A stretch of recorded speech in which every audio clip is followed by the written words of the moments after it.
Nandito po tayo sa tapat po ng Washington Street, San Pablo City.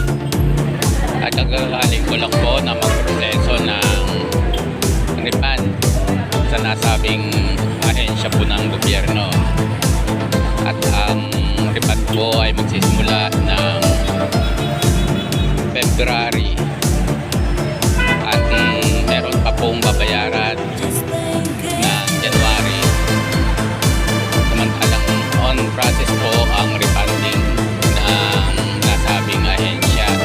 Natungkol po ito sa guarantee fund na kanilang na kolekta o overprice.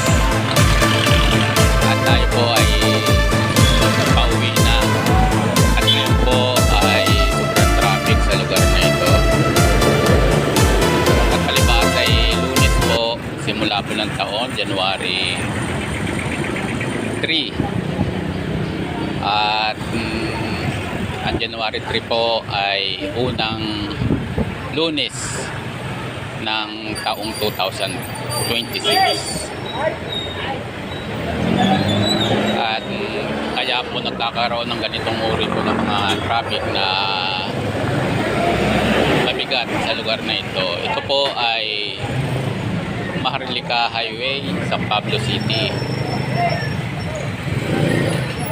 Hanggang dito na lang po at marami pong salamat sa inyong panonood.